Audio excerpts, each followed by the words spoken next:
चलो, so integration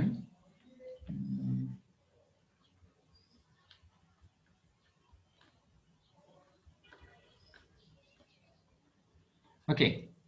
तो कल कुछ छोटी छोटी चीज पढ़ ली थी इंटीग्रेशन में। इंटीग्रेशन में क्या छोटी छोटी चीज पढ़ ली थी भाई?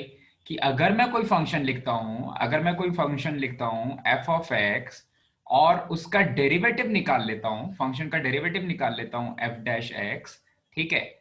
तो अगर मुझे कोई बोले कि कौन से फंक्शन को डिफरेंशिएट किया गया है जिससे कि एफ डैश एक्स आ गया है, कौन से फंक्शन को डिफरेंशिएट किया गया है जिससे कि एफ डैश आ गया है, तो मैं बोलूंगा कि शायद एफ एक्स को डिफरेंशिएट किया गया होगा जिससे कि एफ डैश एक्स मिल गया होगा, ठीक है? तो एफ डैश एक्स, ये वाला एफ डैश एक्स मेरे फंक्शन का डेरिवेटिव कहलाता था। जो एफ एक्स है उसको प्रिमिटिव फंक्शन बोलते हैं या उसको एंटी डेरिवेटिव बोलते हैं, ठीक है? सो एफ डैश एक्स का एंटी डेरिवेटिव हो जाता है एफ ऑफ एक्स। लेकिन ये वाला एफ डैश एक्स ये यूनिक होता है क्योंकि कर्व के किसी एक पॉइंट पर एक यूनिक टेंजेंट ही हम स्केच कर सकते हैं। लेकिन ये जो एफ ऑफ एक्स होता है, जब मैं एफ डैश एक्स से एंटी डेरिवेटिव निकालता हूं, एफ ऑफ एक्स आ जाता है, एफ डैश एक्स का anti derivative F of X आ जाता है। ये यूनिक नहीं होता है, इसकी वैल्यू बहुत सारी हो सकती है। इसकी वैल्यूज डिफर करती हैं एक दूसरे से बाय अ कांस्टेंट के, ठीक है? बाय अ कांस्टेंट के। अच्छा, अब जो method of finding anti derivative, ये मैंने बताया था कि अगर मुझे एफ डैश एक्स का एंटी डेरिवेटिव निकालना है तो method of finding anti derivative was integration F dash X DX लिखना पड़ेगा। Method of finding anti derivative, ये वाली चीज से जो आंसर आएगा वो मिलेगा F of x plus some constant. यही वाले कांस्टेंट को हम इंटीग्रेशन वाले टूल के साथ लिख देते हैं कांस्टेंट ऑफ इंटीग्रेशन। यही वाले कांस्टेंट को इंटीग्रेशन के टूल के साथ लिख देते हैं हम कांस्टेंट ऑफ इंटीग्रेशन, ठीक है? अब इसके कुछ फॉर्मूलेस देख लेंगे। जो इनके फॉर्मूले हैं, जो डेरिवेटिव्स के फॉर्मूले हैं, उसी का उल्टा होता है एंटी डेरिवेटिव। तो बहुत हद तक फॉर्मूले मेरे सेम रहने वाले हैं, ठीक है? तो ये वाली सारी चीजें तो याद है ना भाई? एफ डैश एक्स को डिफरेंशिएट किया, तो फिर एफ एक्स को डिफरेंशिएट किया तो मुझे मिल गया एफ डैश एक्स। तो एफ डैश एक्स को इंटीग्रेट करेंगे तो मुझे मिल जाएगा एफ ऑफ एक्स, ठीक है? ये जो एफ ऑफ एक्स है ये प्रिमिटिव फंक्शन बोलते हैं या फिर इसको बोलते हैं एंटी डेरिवेटिव।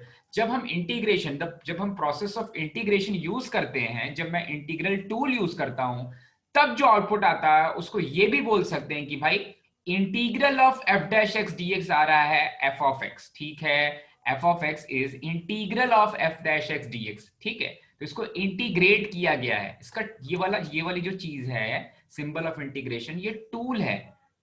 क्या चीज फाइंड करने का टूल है भाई? ये फाइंड करने का टूल है एंटी डेरिवेटिव्स, ठीक है? तो यहां तक तो सारी चीजें क्लियर है? ओके।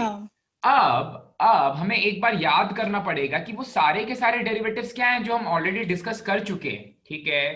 तो वो सारे के सारे डेरिवेटिव्स, ओके। सबसे सिंपलेस्ट डेरिवेटिव हमने जो पढ़ा था वो पढ़ा था X raise to the power N का, ठीक है? जब X raise to the power N को डिफरेंशिएट करते थे तो क्या मिलता था भाई? N times of X raise to the power N minus one. ये मैंने डिफरेंशिएट किया। इसको रिप्रेजेंट कैसे करते थे? हम बोलते थे D upon D x of X raise to the power N, हमने निकाल लिया है। और इसका जो डेरिवेटिव आ रहा है वो इक्वल्स टू होगा, this derivative is equals to n times of x raised to the power n minus 1, n times of x raised to the power n minus 1, ठीक है? ओके। इसका मतलब अब मैं एंटी डेरिवेटिव के फॉर्म में लिखना चाहूंगा तो इसका मतलब n times of x raised to the power n minus 1, इसका जो एंटी डेरिवेटिव होगा। अब एंटी डेरिवेटिव के लिए कौन सा टूल यूज करना है भाई? इंटीग्रेशन का टूल यूज करना है। तो इसका जो इंटीग्रल होगा विथ रिस्पेक्ट टू x, वो हो जाएगा x raise to the power n। लेकिन मैंने बताया कि भाई कोई ना कोई कांस्टेंट वैल्यू से ये सारे के सारे एंटी डेरिवेटिव्स डिफर करते हैं। एंटी डेरिवेटिव्स यूनिक नहीं होते, ये किसी कांस्टेंट वैल्यू से डिफर करते हैं। तो यहां पर प्लस कांस्टेंट ऑफ इंटीग्रेशन भी आ जाएगा। क्लियर है भाई ये चीज? क्लियर है सभी को ना? हाँ, ओके। सर। अब देखो यहां पर जो चीज हो रही है, ऊपर में क्या हो रहा है, ऊपर में D upon D x of X raise to the power N, तो ये वाली चीज आ गई। मैं अगर आपसे पूछूं कि बेटा D upon D x of X raise to the power N divided by N क्या होगा, तो आप बोलोगे सर ये कुछ नहीं होगा, ये हो जाएगा, ये थ्रू आउट में आपने n से डिवाइड कर दिया है सर, तो ये वाली चीज हो जाएगी x raise to the power n minus one, केवल वो n से n RHS में कैंसिल हो जा रहा है। ये चीज क्लियर है क्या, मैंने n से थ्रू आउट डिवाइड कर दिया, तो n का तो मेरे डेरिवेटिव में कोई फर्क पड़ता नहीं है, n तो बाद में कॉमन आ जाता है और हम differentiate x raise to the power n को करते हैं। क्लियर है भाई? हाँ सर। तो जिस तरह से यहां पर जब मैं डेरिवेटिव निकालता हूं तो हम कांस्टेंट को सिंपली बाहर ले सकते हैं जब वो कांस्टेंट मल्टीप्लिकेशन में होता है मेरे फंक्शन के। फिर से सुनो, जब मैं आपसे बोलूं कि बेटा आप मुझे बताओ derivative of 509 times of x square, 509 times of x square का डेरिवेटिव बताओ, तो आप बोलोगे सर 509 तो कांस्टेंट है, एक्स स्क्वायर का डेरिवेटिव बताते हैं, एक्स स्क्वायर का डेरिवेटिव हो जाएगा 2 टाइम्स ऑफ एक्स, उसको बाद में 509 से मल्टीप्लाई कर देंगे। तो यहां पर कांस्टेंट की इज्जत नहीं करते थे भाई, कांस्टेंट की इज्जत नहीं करते थे। बिल्कुल सेम चीज करेंगे हम इंटीग्रेशन में भी, इंटीग्रल्स में भी हम कांस्टेंट की इज्जत नहीं करेंगे, इंटीग्रल्स में भी हम कांस्टेंट की इज्जत नहीं करेंगे, ठीक है? तो देखो इस चीज का इंटीग्रल ये यहां से भी देख सकते हो, या अगर हम कांस्टेंट की इज्जत नहीं करने वाले तो यहां से इस वाले n को हम आराम से बाहर ले सकते हैं, ठीक है? तो यहां से मैं इसको बोलूंगा कि integration of x raise to the power n minus one multiplied by n with respect to x, इसकी वैल्यू क्या होगी, x raise to the power n plus some constant of integration c, x raise to the power n plus some constant of integration c। Clear है भाई? Clear है? हाँ। अब देखो, अब मैं इसको n से डिवाइड कर दे रहा हूं, थ्रू आउट अपने इक्वेशन को n से डिवाइड कर दे रहा हूं, ठीक है? तो यहां पर आ जाएगा integration of x raise to the power n minus one with respect to x is equals to x raise to the power n divided by n plus some constant of integration c divided by n, ठीक है? Some constant of integration c divided by n। अब ध्यान से समझो, जब मैं आपसे बोलता हूं कि मेरे एक्स स्क्वायर का डेरिवेटिव है 2x, पर 2x का इंटीग्रेशन हो सकता है x square minus 203, x square plus 209, x square minus 400, तो ये कांस्टेंट तो कोई भी वैल्यू ले सकता है। ये कांस्टेंट अल्टीमेटली आप क्या करने वाले हो, आप एक्स स्क्वायर माइनस 203 को डिफरेंशिएट करने वाले हो, तो 203 का डेरिवेटिव तो जीरो ही आने वाला है, 209 का डेरिवेटिव तो जीरो ही आने वाला है, ये जो 400 है इसका डेरिवेटिव तो जीरो ही आने वाला है। तो ये कांस्टेंट आप कुछ भी रख दो, पॉजिटिव रख दो, नेगेटिव रख दो, क्या कोई फर्क पड़ने वाला है? क्या कोई फर्क पड़ने वाला है भाई मेरे डेरिवेटिव पे? कोई फर्क नहीं पड़ने वाला। तो अभी के लिए, अभी भी जब भी कोई नया कांस्टेंट मेरे इंटीग्रल में इंट्रोड्यूस होगा, जैसे कि यहां पर constant of integration divided by n वाली वैल्यू आ गई है, तो एक नया कांस्टेंट मैं इंट्रोड्यूस कर रहा हूं, ठीक है?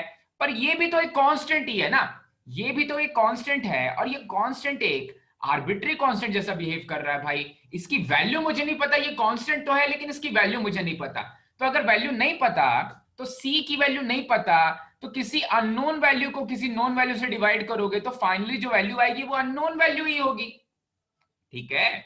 अगर अननोन वैल्यू होगी तो इसको फिर से मैं कोई दूसरा कांस्टेंट ऑफ इंटीग्रेशन c ही बोल सकता हूं, ठीक है? और यहां पर जो चीज बचेगी वो बचेगी x raise to the power n divided by n, this is equals to integral of x raise to the power n minus one with respect to x, ठीक है? ये चीज क्लियर हुई क्या भाई? इस c बाय n को मैंने एक नया कांस्टेंट ले लिया है, इस c बाय n को मैंने एक नया कांस्टेंट ले लिया है। अब आप बोलोगे कि सर ये वाला जो आप इंटीग्रेशन का प्रोसेस बता रहे हो, क्या ये एंटी डेरिवेटिव वाले प्रोसेस के साथ साथ चल रहा है? तो आप देखो तो इस चीज का derivative x raise to the power n divided by n, इसका डेरिवेटिव आ रहा था x raise to the power n minus one. इसका मतलब integration of x raise to the power n minus one with respect to x, ये वाली चीज क्या आती, x raise to the power n divided by plus some constant of integration c, ठीक है? Clear हुआ क्या भाई? क्लियर हुआ क्या? ये वाली चीज और ये वाली चीज सेम ही है। तो तो अब हम मेथड ऑफ इंस्पेक्शन से नहीं करेंगे, तो इंस्पेक्ट करके कर रहे थे ना भाई कि इस चीज का डेरिवेटिव कुछ ये होता है, तो x raise to the power n-1 का इंटीग्रल कुछ ये होगा। अब हम इंस्पेक्ट नहीं करेंगे कि भाई कौन सा फंक्शन है जिसको डिफरेंशिएट किया गया होगा तो ये फंक्शन आया होगा, अब उल्टा कर देंगे उसका। डायरेक्टली हम ये वाला फॉर्मूला अभी फाइनल नहीं है, बट डायरेक्टली हम ये वाला फॉर्मूला यूज कर सकते हैं, ये वाला फॉर्मूला यूज करेंगे अब। ठीक है, एंटी डेरिवेटिव्स के फॉर्म में नहीं सोचना है। इंटीग्रेशन बहुत लंबा चैप्टर है, बहुत बड़ा चैप्टर है, ढेर सारे इंटीग्रल्स आएंगे, तो केवल एंटी डेरिवेटिव के फॉर्म में सोचेंगे तो हम बहुत सारे फंक्शंस को इंटीग्रेट नहीं कर पाएंगे, इसीलिए टूल ऑफ इंटीग्रेशन यूज कर रहे हैं। अच्छा, अब आप बोलोगे कि सर जब हम डिफरेंशिएट करते थे तो एकदम सिंपल सा फंक्शन दे देते थे आप, x raise to the power n, और इसका डेरिवेटिव आ जाता था x raise to n times of x raise to the power n-1। तो वैसे ही अभी आप इंटीग्रेशन के लिए x raise to the power n-1 क्यों ले रहे हो? Integral of x raise to the power n बता देना directly. x raise to the power n-1 का इंटीग्रल ये होता है, लेकिन ये थोड़ा सा कंफ्यूजिंग है। जब हम derivative of x raise to the power n निकालते थे तो उसका डेरिवेटिव आ जाता था n times of x raise to the power n-1।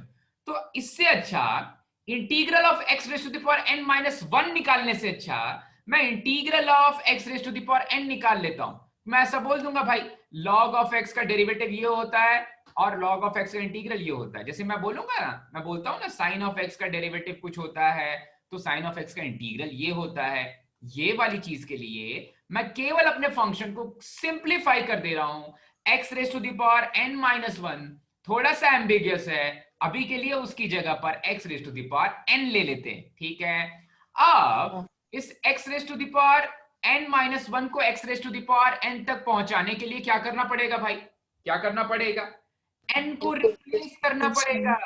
ठीक है, इसी फंक्शन में n को रिप्लेस कर दो n+1 से, जहां जहां पर n लिखा हुआ है वहां वहां पर n+1 रख दो। ठीक है, तो ये इंटीग्रल बन जाएगा integral of x raise to the power n with respect to x is equals to x raised to the power n+1 divided by n+1 plus some constant of integration c। Clear हुआ ये चीज सभी को? क्यों x raise to the power n लिखा गया? बस ये थोड़ा सा एम्बिगियस था, थोड़ा सा समझ में नहीं आता था कि n की वैल्यू वहां पर 3 रखनी पड़ेगी, फिर उसको -1 करना पड़ेगा, ऐसी चीज करनी पड़ेगी। यहां पर थोड़ा सिंप्लीफाई हो गया कि भाई x³ का इंटीग्रल निकालेंगे तो x 4/4 आ जाएगा। इस तरह से थोड़ा सा सिंप्लीफाइड हो गया है। तो चलो, पहला वाला इंटीग्रल का फॉर्म समझ में आया भाई सभी को? क्लियर है? ऐसा जिसको समझ में नहीं आ रहा है, ओके, समझ में आ गया। चलो, तो बाकी इंटीग्रल्स अब बिल्कुल ऐसे ही निकालेंगे। अब मैं क्या कर रहा हूं, फिर से सुनना। इवन दो अगर मैं मेथड ऑफ इंस्पेक्शन यूज करूंगा भी, तो जो फाइनल इंटीग्रल आ रहा है वो याद रखूंगा मैं। मेथड ऑफ इंस्पेक्शन तो यूज करूंगा, लेकिन जो फाइनल इंटीग्रल आ रहा है वो याद रखने लग जाएंगे। ठीक है, तो देखो, फाइनल इंटीग्रल आ रहा है वो याद रखने लग जाएंगे।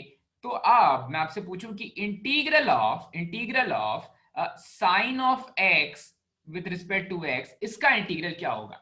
तो पहले आप इंस्पेक्ट कर लो भाई, पहले आप इंस्पेक्ट कर लो कि कौन सी चीज का डेरिवेटिव होता था साइन ऑफ x। ठीक है, तो जब cos ऑफ x को डिफरेंशिएट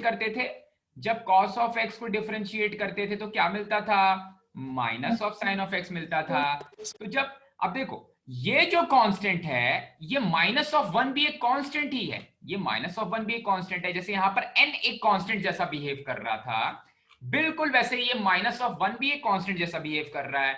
अगर इस -1 को मैं अपने LHS में ले लूं तो मुझे मिल जाएगा d/dx of minus of cos of x। अब ये मत सोचना कि सर आपने -1 से मल्टीप्लाई कर दिया थ्रू आउट, मैंने डिवाइड किया उस -1 से, जैसे यहां पर मैं इस n से डिवाइड किया था मैंने इस वाले फंक्शन को। ठीक है, मल्टीप्लाई करेंगे तब भी कोई फर्क पड़ेगा नहीं, पर ऐसा सोचो मत कि मल्टीप्लाई कर रहे हैं, मैंने डिवाइड कर दिया है। ओके, डिवाइड कर दिया तो यहां पर मुझे आउटपुट मिल गया sine of x minus of cos of x का डेरिवेटिव मिल गया साइन ऑफ x। इसका मतलब integral of sine of x क्या हुआ होगा? Integral of sine of x क्या रहा होगा? Minus of cos of x plus some constant of integration c। ठीक है, minus of cos of x plus some constant of integration c। ठीक है, तो मेथड ऑफ इंस्पेक्शन तक नहीं जाएंगे, अब आपको याद रखना है कि integral of sine of x होता है minus of cos of x। Clear है बेटा? क्लियर है ये चीज? हाँ चलो, सर। हाँ अब सर। जो और सारे ट्रिग्नोमेट्रिक टर्म्स हैं उनके इंटीग्रल्स, जिनके डेरिवेटिव्स मुझे पता है, उनके इंटीग्रल्स तो मैं डायरेक्टली बता सकता हूं। ओके, तो किनके किनके मुझे डेरिवेटिव्स पता है भाई? देखो, tan ऑफ x का डेरिवेटिव होता है सीकेंट स्क्वायर x, ठीक है? तो फिर integral of secant square x क्या हो जाएगा? Integral of secant square x with respect to x हो जाएगा tan of x plus some constant of integration c। ठीक है, क्लियर हुआ भाई? बढ़े आगे।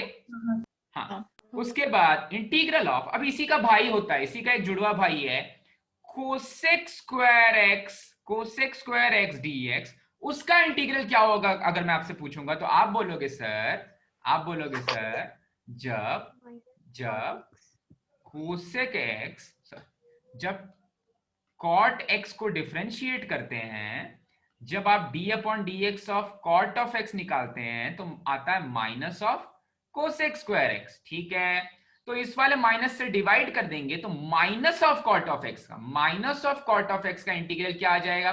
Plus cosec square X. Minus of cot of x का इंटीग्रल आ जाएगा, sorry sorry sorry sorry plus of cosec square X का इंटीग्रल आ जाएगा minus of cot of x. ठीक है, इसका मतलब minus of cot of x का डेरिवेटिव आ जाएगा plus cosec square x, plus cosec square x. तो आरएचएस को मैंने पॉजिटिव कर दिया, तो मुझे किसका डेरिवेटिव लेना पड़ेगा भाई? Minus of cot of x का। ठीक है, क्लियर हुई चीज, ये चीज भी क्लियर हो गई। अब जल्दी जल्दी बताना, अगर ये क्लियर हो गया तो जल्दी जल्दी अब मैं पूछूंगा, बताते जाना। ये क्लियर है भाई सभी को? हाँ सर। हाँ, तो अगर मैं आपसे पूछूं कि integral of sec x tan x क्या होगा, तो क्या हो जाएगा बेटा मितेश? क्या हो जाएगा? sec x tan x का इंटीग्रल क्या हो जाएगा? sec x plus c। secant x plus some constant of integration c। वैसे ही अगर मैं आपसे पूछूं बेटा मितेश, आप ही से पूछ रहा हूं, कोसेक एक्स कॉट एक्स का इंटीग्रल क्या हो जाएगा? कोसेक एक्स कॉट एक्स का इंटीग्रल क्या हो माइनस जाएगा? Cosec x plus c। Minus cosecant of x plus some constant of integration c। ठीक है, और थोड़े से इजी इंटीग्रल्स ट्राई करते हैं भाई। e raise to the power x का इंटीग्रल तो मुझे पता था, इसका इंटीग्रल क्या होता है? क्योंकि e raise to the power x का डेरिवेटिव ही होता है e raise to the power x, उसका इंटीग्रल भी हो जाता है e raise to the power x। Okay okay, अब देखो तो, और अगर मुझसे कोई पूछे कि integral of 1 upon x with respect to x क्या होता है, तो मैं क्या बोलूंगा? इसका इंटीग्रल होता है, जब मैं लॉग ऑफ एक्स को डिफरेंशिएट करता हूं तो 1 अपॉन एक्स आ जाता है। जब मैं लॉग ऑफ एक्स को डिफरेंशिएट करता हूं तो मेरे कंट्रोल में रहता है लॉग ऑफ एक्स का फंक्शन, मेरे कंट्रोल में रहती है लॉग ऑफ एक्स की इनपुट। तो मैं जानता हूं कि मेरा इनपुट क्या होना चाहिए, मैं जानता हूं कि मेरा इनपुट पॉजिटिव होना चाहिए। लेकिन जब 1 अपॉन एक्स को आप इंटीग्रेट करोगे और लॉग ऑफ एक्स बोल रहे हो आप, तो क्या उस लॉग ऑफ एक्स के ऊपर आपका कंट्रोल है? वो तो आपके आउटपुट में आ रहा है। तो वहां पर जो एक्स की वैल्यू रख रहे हैं, वहां पर जो आउटपुट में एक्स की वैल्यू रख रहे हैं, वो वैल्यू नेगेटिव भी आ सकती है। लेकिन लॉग क्या चाहता है भाई? कि उसके अंदर में जो इनपुट रहे वो हमेशा क्या रहे? पॉजिटिव रहे। ठीक है, तो 1 अपॉन एक्स डीएक्स का जो इंटीग्रल आएगा वो आएगा log modulus of x plus C. ये मेरा आउटपुट में आ रहा है, आउटपुट के ऊपर कंट्रोल नहीं है, तो जो आउटपुट आ रहा है उसको लिखेंगे log of modulus of x plus C. Clear है भाई? ये चीज क्लियर हुई? याद रखना, log of modulus of x plus सी। ठीक है, अच्छा, A raise to the power X, A raise to the power X मतलब ई को छोड़ के किसी भी नंबर का पावर अगर x है तो integral of A raise to the power x dx, इसकी बात करें तो, अच्छा इसकी बात करें तो क्लियरली आप बताओ तो बेटा, A raise to the power X का डेरिवेटिव क्या होता था? A raise to x log e। Log A base, हाँ लॉग ई। ठीक है, अब क्या करेंगे? A raise to the power X का इंटीग्रल निकालना है, तो इस वाले जो टर्म अभी मल्टीप्लीकेशन में है आरएचएस में, इससे इसको डिवाइड कर देंगे यहां पर एलएचएस में ला करके, तो कुछ ऐसा आ जाएगा, D upon D x of A raise to the power X divided by log of A base E. इसकी वैल्यू आ जाएगी A raise to the power X के बराबर। इसका मतलब A raise to the power X का integral क्या आएगा? A raise to the power X का इंटीग्रल आएगा A raise to the power X divided by log of a base e plus some constant of integration c। ठीक है, बढ़े आगे भाई। चल हाँ, और अब अब हम बढ़ेंगे आगे इनवर्स ट्रिग्नोमेट्रिक फंक्शंस की तरफ। तो आप बताओ, तो आपको तो अभी आपने नए नए ही याद किए हैं बाकी सारे फंक्शंस के डेरिवेटिव्स। तो अगर मैं बोलूं आपको सभी के डेरिवेटिव्स याद हैं, तो थोड़ा सा डायरेक्टली करेंगे। Integral of 1 divided by square root of 1 minus x square, कोई पूछे मुझसे विद रिस्पेक्ट टू एक्स, तो ये क्या बोल सकते हैं? ये हम बोल सकते हैं, क्योंकि साइन इनवर्स एक्स को डिफरेंशिएट करते हैं तो ये वाली चीज मिलती है। तो इस वाली चीज को इंटीग्रेट करेंगे तो क्या मिलेगा? इस वाली चीज को इंटीग्रेट करेंगे तो मिलेगा sine inverse x plus some constant of integration C. लेकिन लेकिन लेकिन बहुत सारे क्वेश्चंस में ऐसा होता है कि ये वाला जो साइन इनवर्स एक्स है कभी कभी इस फॉर्म में नहीं लिखा रहता, केत की इसको हम कुछ और भी लिख सकते हैं। क्या लिख सकते हैं बेटा? ऐसा लिख सकते हैं क्या? Minus of cosine inverse x plus pi by 2 plus C लिख सकते हैं? लिख सकते हैं क्या इसको? और अभी मैंने आपको बताया कि ये जो कांस्टेंट है ये आर्बिट्री है, तो इसमें कोई दूसरा कांस्टेंट आप ऐड करोगे तब भी वो आर्बिट्री रहेगा। तो पाई बाय 2 प्लस सी को मैं एक दूसरा कांस्टेंट ऑफ इंटीग्रेशन लिख सकता हूं। तो इसका आउटपुट ये भी हो सकता है minus of cos inverse x plus some constant of integration सी। ठीक है, साइन इनवर्स एक्स होता है pi by 2 minus cos inverse X, तो इसी चीज का इंटीग्रल मैं minus of cos inverse x plus C भी लिख सकता हूं। क्लियर हुई ये चीज भाई? सभी को समझ में आया? अरे नहीं समझे क्या? आ गया?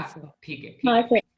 ओके, वैसे बिल्कुल अब सेम टू सेम है बाकी सारे इंटीग्रल्स। तो आप मुझे बताना, अगर मुझसे कोई पूछे कि इंटीग्रल ऑफ और भी ढेर सारी चीजें हैं, मैं मानता हूं कि एक्स की वैल्यू भाई -1 से +1 के बीच लाई करनी चाहिए एंड सो, वो सारे जो डोमेन वाले पॉइंट है वो मैं मेंशन नहीं कर रहा हूं। ठीक है, वो सारे डोमेन वाले पॉइंट मैं मेंशन नहीं कर रहा हूं, पर वो यहां पर एप्लीकेबल होंगे भाई। यहां पर मैं एक्स की वैल्यू, यहां पर मैं इसको इंटीग्रेट नहीं कर सकता 5 से 7। ठीक है, क्योंकि ये x की वैल्यू रख ही नहीं सकता मैं यहां पर। ठीक है, तो वो सारे पॉइंट्स वैलिड होंगे। अभी मैं डोमेन के बारे में नहीं सोच रहा हूं, मैं बोल रहा हूं कि डोमेन सेटिस्फाई हो रहा है, ठीक है, तब इंटीग्रेट कर रहे हैं। अच्छा, अगर मुझसे कोई पूछे कि 1/1 प्लस एक्स स्क्वायर का इंटीग्रल क्या होगा, तो मैं बोलूंगा इसके दो इंटीग्रल्स हो सकते हैं पॉसिबल। इसका इंटीग्रल हो सकता है tan inverse x plus some constant of integration c, और क्योंकि tan इनवर्स x क्या होता है भाई? Pi by 2 minus cot inverse x होता है, तो इसका इंटीग्रल ये भी आ जाएगा minus of cot inverse x plus some constant of integration c, जहां पर मैंने अभी नया वाला कांस्टेंट ये वाले पाई बाय 2 और ये वाले c को मिला करके ये वाला कांस्टेंट ऑफ इंटीग्रेशन लिख लिया है। ठीक है, ओके। अच्छा, अब आप पूछोगे सर अगर नेगेटिव आ जाएगा तो क्या होगा? अरे नेगेटिव आ जाएगा तो डायरेक्टली लिख दोगे। इसमें अगर कंफ्यूजन है कि सर नेगेटिव आ जाएगा तो क्या हो जाएगा, देखो तो अगर ऐसा कुछ आ जा रहा है integral of minus of 1 divided by square root of 1 minus x square with respect to x. अरे भैया, अगर नेगेटिव साइन आ रहा है तो पूरे को नेगेटिव से मल्टीप्लाई कर दो। तो देखो तो इस वाले फॉर्म से इस वाले फॉर्म तक हम पहुंच रहे हैं, नेगेटिव से सबको मल्टीप्लाई कर देंगे तो आउटपुट क्या आएगा? Minus of sine inverse x plus C, क्योंकि सी तो कोई भी आर्बिट्री कांस्टेंट है, या फिर plus of cos inverse x plus सी।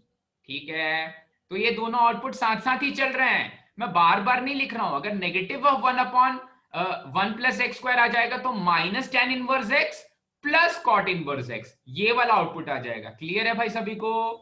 समझ में आ रहा है ना? ओके ओके, ठीक है। मुझे एक चीज चेक करना है। ठीक है, ओके, तो यहां तक हो गया। एक और इंटीग्रल बचा है भाई, एक और इंटीग्रल बचा है, integral of 1 divided by mod of x square root of x square minus 1। इसका इंटीग्रल, ये किस चीज का डेरिवेटिव होता था? किस चीज का डेरिवेटिव होता था भाई? सीकेंट इनवर्स एक्स का। तो ये इसका इंटीग्रल क्या आ जाएगा? इसका इंटीग्रल आ जाएगा, एक सेकंड, इसका इंटीग्रल आ जाएगा, इसका ये सीकेंट इनवर्स का डेरिवेटिव होता था या कोसिकेंट इनवर्स का डेरिवेटिव होता था?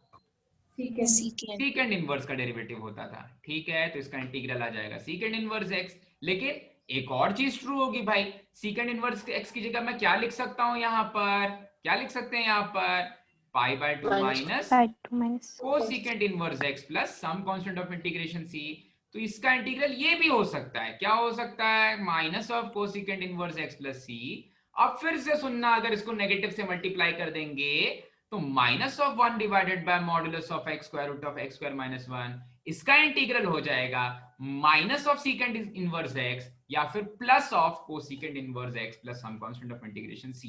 ठीक है, तो नेगेटिव वाला पार्ट मैंने केवल एक के लिए मेंशन कर दिया है, यहां पर मेंशन कर दिया, वो वाली सारी चीज यहीं से कवर हो जा रही है। ठीक है, वो वाली सारी चीज यहीं से कवर हो जा रही है।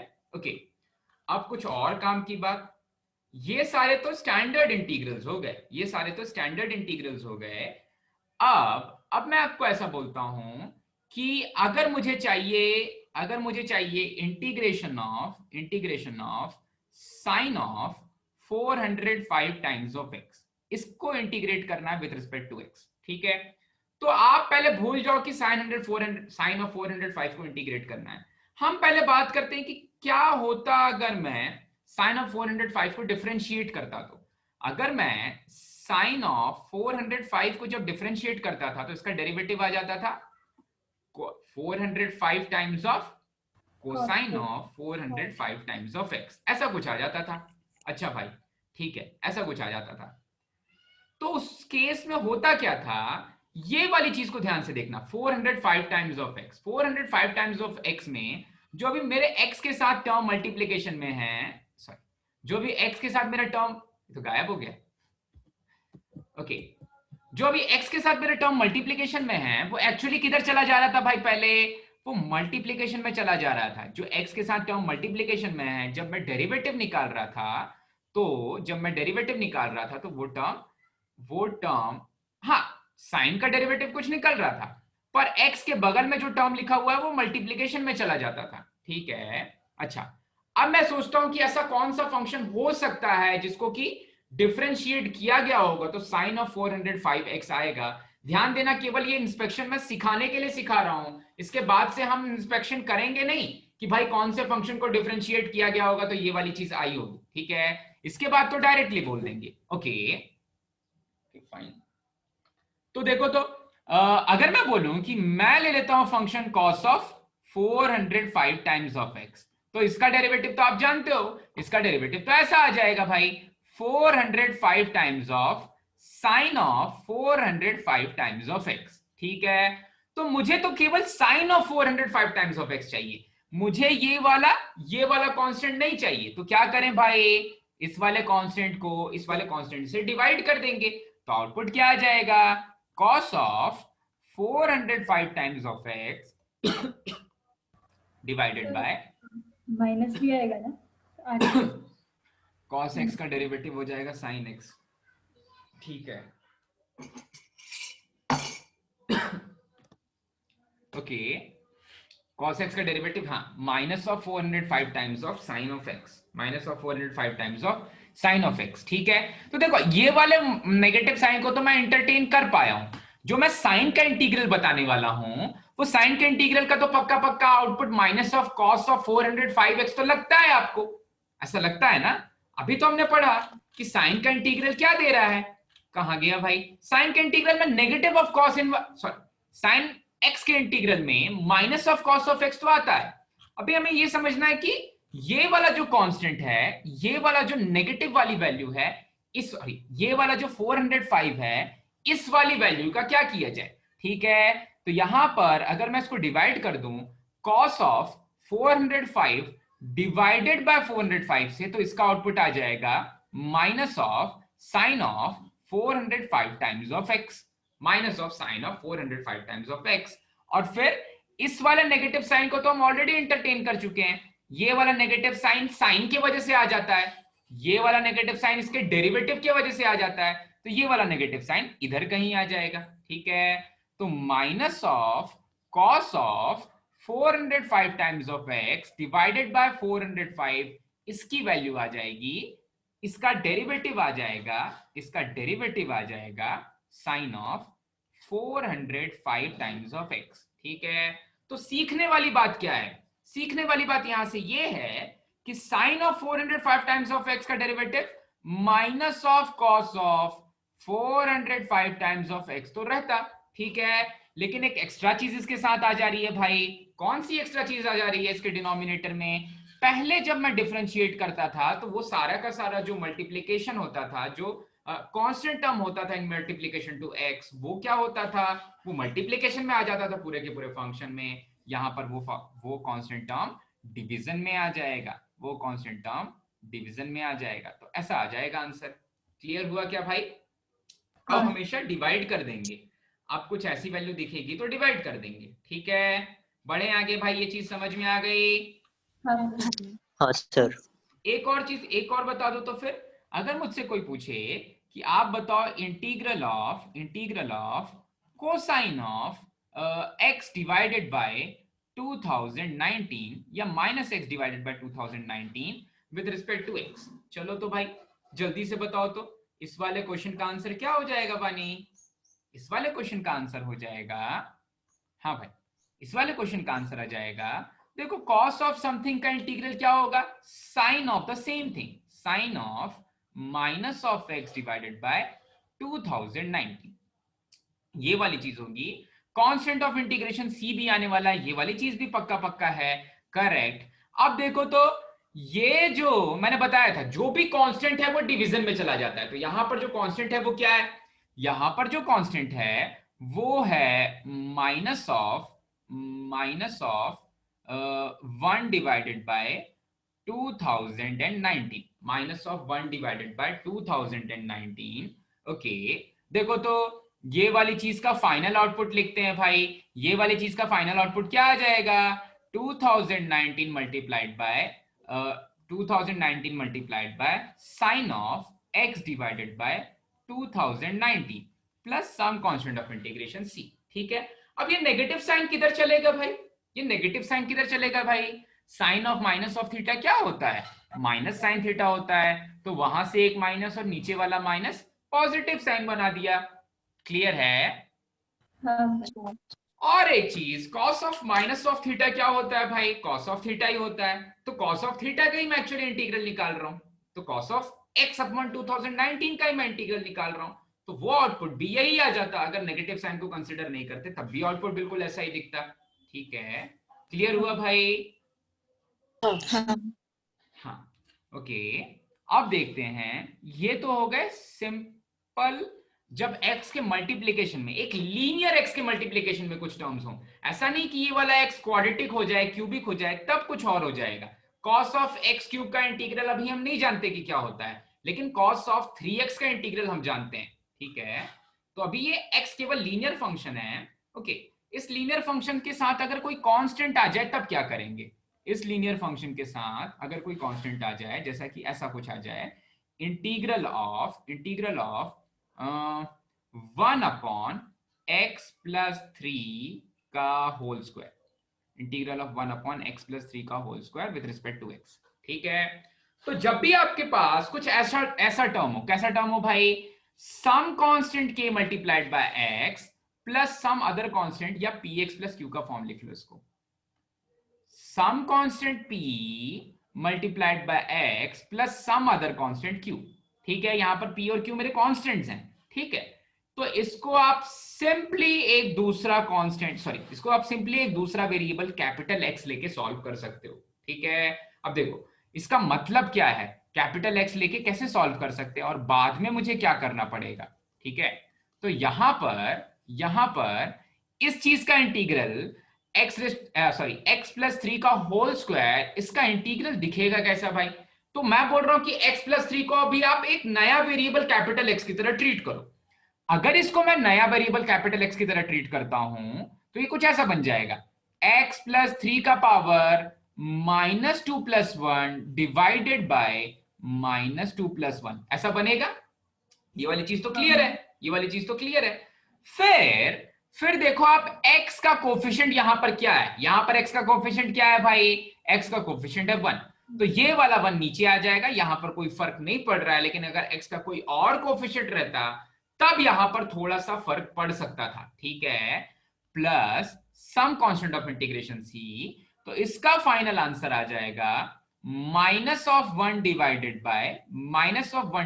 Bye x plus 3 raise to the power -1, वो नीचे कर दिया उसको, ठीक है। तो ऐसा कुछ आ जाएगा। क्लियर हुआ क्या भाई? ये चीज क्लियर हुई क्या ये चीज? हाँ।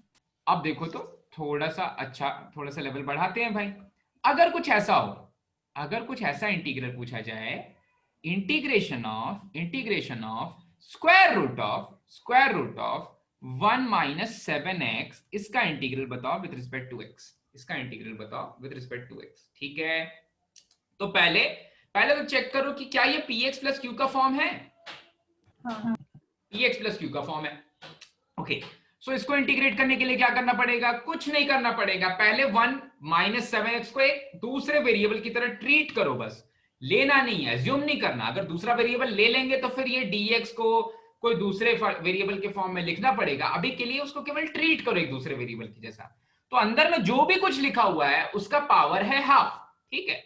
तो इसको कुछ ऐसा लिखेंगे भाई, 1 माइनस 7x का पावर, अब ये x raise to the power n वाला फॉर्म लगा रहे हैं, तो 1 माइनस 7x का power 1/2 plus 1 divided by 1/2 plus 1, ठीक है। काम खत्म हुआ? अभी नहीं खत्म हुआ। अब आप चेक करो 1 माइनस 7x में x का कोफिशिएंट क्या है? 1 माइनस 7x में x का कोफिशिएंट है -7, तो उस -7 से इधर डिवाइड कर देंगे, ठीक है। तो ये आ जाएगा -1/7 multiplied by 3/2 multiplied by 1 minus 7 का power 3/2 plus some constant of integration c, ठीक है भाई। समझ में आया बेटा? इसको ऐसा लिख लो, -2 डिवाइडेड बाय 21 मल्टीप्लाइड बाय, ये मैंने सब x भूल गया हूं मैं, यहाँ पर मुझसे गड़बड़ हुई है, लिख लेता हूँ छोटा सा x यहाँ पर, ओके। ये हो जाएगा 1 माइनस 7x, हाँ, पावर है 3/2 plus some constant of integration c, ठीक है। आगे बढ़े भाई? ठीक है, आगे बढ़ते हैं और लेते हैं नेक्स्ट क्वेश्चन। अगर मुझसे कोई बोले कि आप बताओ integral of 29y multiplied by 3x plus 5 with respect to x, ठीक है, विथ रिस्पेक्ट टू x, ठीक है। तो अब यहां पर दो चीजें हो जाएंगी, क्या ये y डिपेंडेंट है x के ऊपर? ये y तो एक वेरिएबल है, पर क्या ये y x के ऊपर डिपेंडेंट है? अगर ये y x के ऊपर डिपेंडेंट है तब तो मुझे y की वैल्यू x के टर्म्स में रखनी पड़ेगी। y की वैल्यू सपोज कर लो कि y is equals to x cube है, ऐसा हो सकता है। तो ये y x के ऊपर डिपेंडेंट हो गया, तो तब फिर मुझे यहां पर y की वैल्यू x क्यूब रखनी पड़ेगी। लेकिन अगर ये y इंडिपेंडेंट ऑफ x है, if y is independent of x, तब फिर क्या करते हैं? y इंडिपेंडेंट ऑफ x है तो y एक वेरिएबल तो है, पर वो बिहेव कैसा करेगा भाई? इस छोटे से चेंज इन x के लिए y को कोई फर्क नहीं पड़ रहा है, तो फर्क किसको पड़ेगा भाई? केवल x को पड़ेगा। तो इसका इंटीग्रल कुछ ऐसा हो जाएगा, अब y एक कांस्टेंट जैसा बिहेव करने लग जाएगा, एक आर्बिट्री कांस्टेंट जैसा बिहेव करने लग जाएगा। तो मैं बोलूंगा कि 29y तो एक कांस्टेंट है, ध्यान देना, y इंडिपेंडेंट ऑफ x है, इसका मतलब y एक फंक्शन ऑफ x नहीं है, इसलिए वो एक कांस्टेंट जैसा बिहेव कर रहा है। तो मुझे केवल इतनी सी चीज को इंटीग्रेट करना पड़ेगा 3x प्लस 5 को विथ रिस्पेक्ट टू x, ठीक है। अब इसका इंटीग्रल क्या आ जाएगा? जो भी आ जाएगा, ये इसका इंटीग्रल आ जाएगा 29y multiplied bye 3 times of, अब देखो तो यहां पर नया फंक्शन आ गया भाई। अब आप बोलोगे सर यहां पर तो दो अलग अलग फंक्शंस का सम है, तो जब मैं इनको डिफरेंशिएट करता था तो क्या मैं इनको अलग अलग लेके डिफरेंशिएट करता था? क्योंकि मल्टीप्लिकेशन में हम लोग लगाते थे प्रोडक्ट रूल कि पहले को डिफरेंशिएट करेंगे, दूसरे को नहीं करेंगे, फिर दूसरे को डिफरेंशिएट करेंगे, पहले को नहीं करेंगे। अभी के लिए जब भी दो फंक्शंस fx प्लस gx अलग अलग रहते थे तो उनको डिफरेंशिएट भी अलग अलग किया जाता था। तो वैसा ही केस इंटीग्रेशन के साथ भी होता है। इंटीग्रेशन को भी हम स्प्लिट कर सकते हैं अंडर एडिशन और सब्ट्रैक्शन। तो यहां पर ये एडिशन है तो ये इंटीग्रल स्प्लिट हो सकता है, ये कुछ ऐसा बन सकता है, ये बन सकता है integral of 3x with respect to x plus integral of 5 with respect to x, और ये पूरी की पूरी चीज को 29y से मल्टीप्लाई कर देंगे बाद में। ठीक है, तो डायरेक्टली लिख दें क्या भाई आंसर, 29y इंटू 3x का इंटीग्रल आ जाएगा 3x square by 2 plus 5dx का इंटीग्रल आ जाएगा 5x, ये वाली पूरी चीज जो होगी उसके साथ क्या आएगा plus some constant of integration c। Clear हुआ भाई, y इंडिपेंडेंट ऑफ x है तो इंटीग्रेट ही नहीं करना है y को। आगे बढ़े, चलो डी एक्स के कोएफिशिएंट से डिवाइड क्यों नहीं हुआ? x के कोफिशिएंट से डिवाइड हुआ ना बेटा x स्क्वायर बाय 2। अच्छा, ये वाला डाउट है क्या? कंपोजिशन नहीं है बेटा, 3 यहां पर, बहुत अच्छा। ये जो 3 टाइम्स ऑफ x है ना, ये किसी दूसरे फंक्शन का कंपोजिशन नहीं है, ये किसी दूसरे फंक्शन का कंपोजिशन नहीं है। जब कंपोजिशन के अंदर आ जाए, जैसे कि स्क्वायर रूट के अंदर आ जा रहा है ये फंक्शन, तो कंपोजिशन ऑफ फंक्शंस है, यहां फॉग या गॉफ बन रहा है। यहां पर एक्स स्क्वायर के अंदर एक नए फंक्शन के अंदर x प्लस 3 आ जा रहा है, तो यहां पर x का कोफिशिएंट 1 है, उससे डिवाइड तो किया लेकिन पता नहीं चल रहा है। ठीक है, तो ये जो px प्लस q का फॉर्म है ना, ये px प्लस q का फॉर्म एक कंपोजिशन में आना चाहिए। जैसे यहां पर cos के अंदर आ जा रहा है minus of x divided by 2019, तो पहले तो cos फंक्शन पेरेंट फंक्शन है, उसके अंदर कंपोजिशन आ जा रहा है। ये वाली चीज में क्या होता है, ये वाली चीज में क्या होता है कि इसका कंपोजिशन कुछ हुआ ही नहीं, ये तो सिंपल अलजेब्रिक फंक्शन है। हाँ, अगर 3x का होल स्क्वायर होता तब हम सोच सकते थे कि डिवाइड करना है, लेकिन उसको उससे भी सिंप्लीफाइड वे में सॉल्व कर सकते हैं। ठीक है, तो वो वाला मैं एक केस ले लेता हूं, कंपोजिशन नहीं है यहां पर, ये समझ में आया? हाँ सर, समझ आया। कंपोजिशन नहीं है यहां पर, ये समझ में आ गया। चलो, अगर आप बोलोगे सर कि 3x स्क्वायर है तब क्या करेंगे? इंटीग्रल ऑफ 3x स्क्वायर है, इंटीग्रल ऑफ 3x स्क्वायर है और प्लस 5 है, फिर क्या करेंगे? सोचो तो, ज्यादा सिंपल मेथड क्या होगा इसमें? ज्यादा सिंपल मेथड क्या हो जाएगा? स्क्वायर करेंगे और फिर कांस्टेंट बाहर लेंगे। स्क्वायर कर सकते हैं फिर कांस्टेंट, क्योंकि जब x बिल्कुल अकेला है, x के साथ कोई कांस्टेंट भी नहीं, कोई कांस्टेंट भी नहीं है उस फंक्शन के अंदर, तो आप इसको पहले तो सिंपली स्प्लिट कर लो।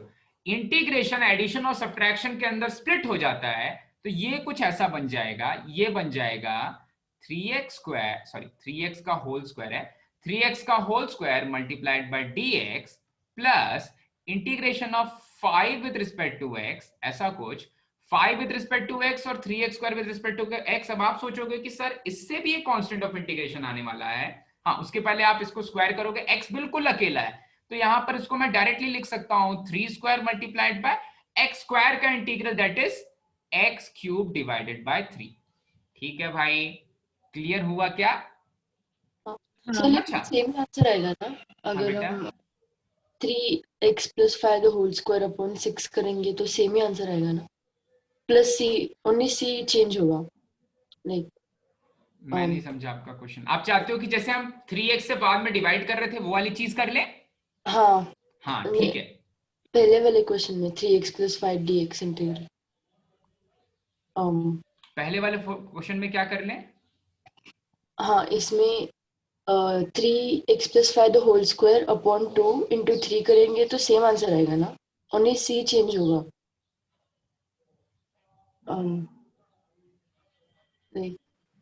अच्छा, मतलब आप बोल रहे हो कि 3x प्लस 5 एक साथ लेकर के उसका स्क्वायर डिवाइडेड बाय 2 कर दें? तो सेम आंसर।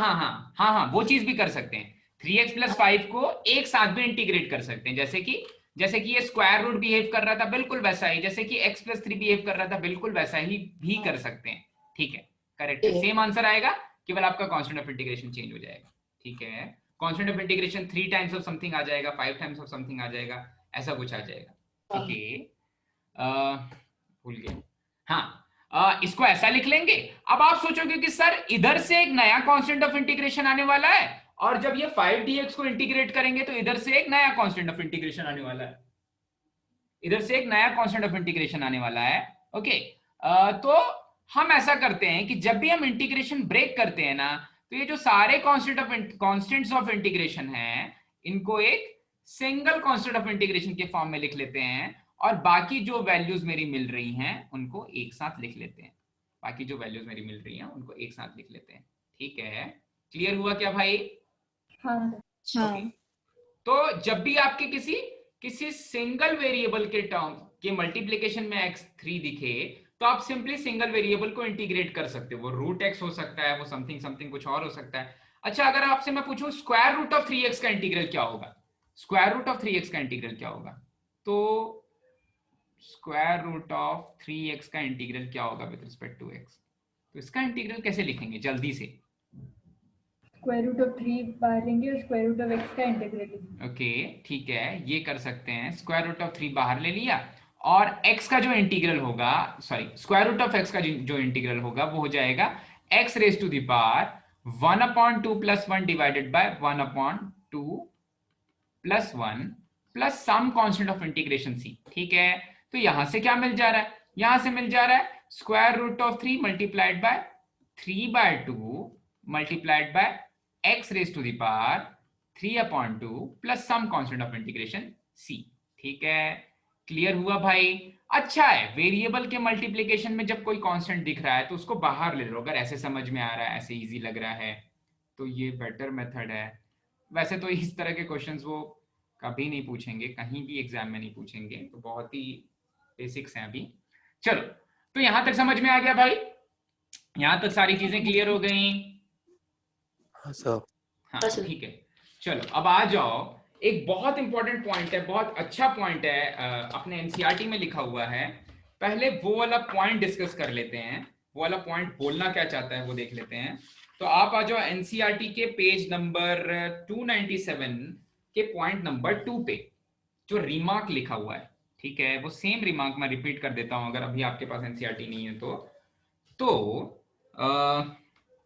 देखो, यहां पर बोल रहा है कि अगर मैं किसी फंक्शन को इंटीग्रेट कर रहा हूं, f ऑफ x को इंटीग्रेट कर रहा हूं और फाइनल आउटपुट आ जा रहा है f of x plus some constant of integration c, ऐसा कुछ आ जा रहा है। ठीक है, इसको कैपिटल F को बोल रहे हैं कि स्मॉल f(x) का एंटी डेरिवेटिव है। ठीक है, तो ये बोल रहा है समटाइम्स, बहुत इंपॉर्टेंट कॉन्सेप्ट है, sometimes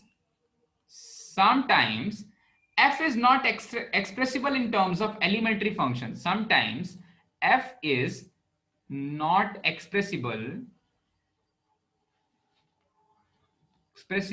in terms of elementary function. In terms of elementary functions. अब elementary functions हमारे लिए क्या होते हैं? वो functions जिनको हम डिस्कस कर चुके हैं, हमने सारे के सारे functions up to 12th grade discuss कर लिए हैं, और वही एक्चुअली एलिमेंट्री फंक्शंस होते हैं। एक्सपोनेंशियल, लॉगरिथमिक, अलजेब्रिक,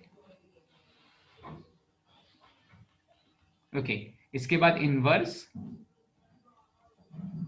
और ट्रिग्नोमेट्रिक। तो ये जो फाइनल आंसर आ रहा है, कैपिटल F ऑफ x, इनको आंसर आएगा, लेकिन इनको मैं इनमें से किसी भी फंक्शन के फॉर्म में रिप्रेजेंट नहीं कर सकता। मतलब कि ये जो भी वैल्यू आ रही है वो एक दूसरा फंक्शन है जिसके बारे में आज तक हमें पता ही नहीं चला है। ठीक है, तो हम एंटी डेरिवेटिव्स को रिप्रेजेंट नहीं कर सकते भाई किसी फंक्शन के फॉर्म में। ठीक है, इसलिए हम हर एक फंक्शन को इंटीग्रेट नहीं कर सकते हैं। समझ में आ रहा है क्या भाई? देखो तो यहां पर क्या बोलता है, we are therefore blocked in finding integral. ठीक है, अब इसका एक एग्जांपल दे रहा है, दोनों ही करेक्ट हैं, e⁻x² और e⁻−x², दोनों ही करेक्ट हैं। ये दे रहा है एग्जांपल, अगर आपको कोई बोले इंटीग्रल ऑफ e⁻−x²/2, इसका इंटीग्रल निकालो विद रिस्पेक्ट टू x, तो इंटीग्रेशन का मतलब होता है एरिया अंडर द कर्व। कोई ना कोई एरिया आएगी कर्व के अंदर। ठीक है, लेकिन उस कर्व के अंदर की जो एरिया आ रही है, उस एरिया को मैं इनमें से किसी भी फंक्शन के फॉर्म में लिख नहीं सकता हूं, रिप्रेजेंट नहीं कर सकता। तो ऐसा नहीं कि जब मैं किसी फंक्शन को इंटीग्रेट कर रहा हूं तो उसके अंदर कोई एरिया ही नहीं आ रही है। एरिया जरूर आ रही है, लेकिन उस एरिया को मैं किसी नोन फंक्शन के फॉर्म में रिप्रेजेंट नहीं कर सकता, इसलिए मैं बोलूंगा कि सारे के सारे फंक्शंस इंटीग्रेबल नहीं होते हैं। This implies that all functions are not integrable. All functions are not integrable. तो कल को आप कोई अपने से एक फंक्शन क्रिएट कर लोगे तो जरूरी नहीं कि वो फंक्शन को इंटीग्रेट किया जा सकता है, ठीक है। अपने मन से आप कोई भी फंक्शन क्रिएट कर लोगे तो जरूरी नहीं कि वो फंक्शन को इंटीग्रेट किया जा सकता है। बहुत कम ऐसे फंक्शंस हैं जिनको कि हम इंटीग्रेट कर सकते हैं, ठीक है। बहुत कम ऐसे फॉर्म्स हैं जिनको कि हम इंटीग्रेट कर सकते हैं। क्लियर हुई क्या ये चीज भाई एनसीईआरटी की? समझ में आया? ओके ओके, चलो कुछ क्वेश्चंस कर लेते हैं भाई, कुछ क्वेश्चंस कर लेते हैं मॉड्यूल के। तो मॉड्यूल खोल लो भाई।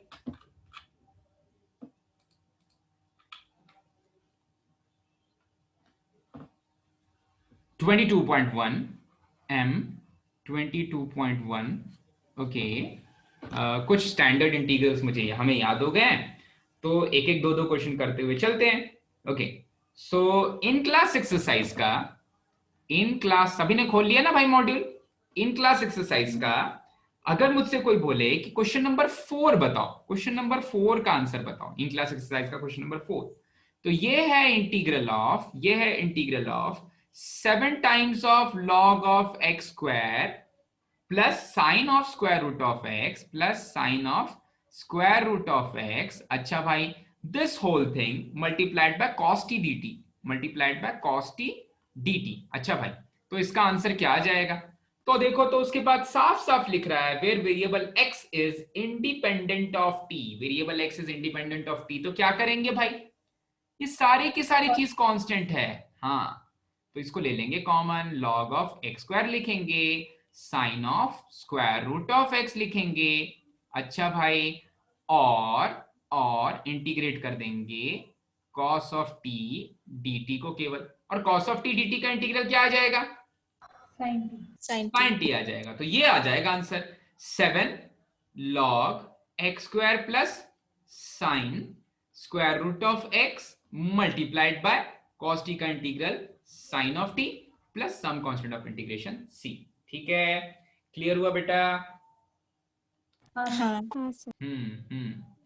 चल और एक दो क्वेश्चंस ट्राई करते हैं। सो आईसी का ये वाला क्वेश्चन हो गया, फिफ्थ वाला ट्राई करते हैं। नोट करते जाओ भाई सभी। फिफ्थ वाले में देखो तो क्या बोल रहा है, question number 5। Question number 5 is integral of a raised to the power mx multiplied by b raised to the power nx। इसका इंटीग्रल निकालना है विद रिस्पेक्ट टू x, ठीक है, इसका इंटीग्रल निकालना है with respect to x। Okay, तो क्या ये एक नोन इंटीग्रल है? देखो तो इसको कैसे सॉल्व करेंगे, क्या ट्राई, किस तरह से ट्राई कर लें भाई, कैसे ट्राई करें?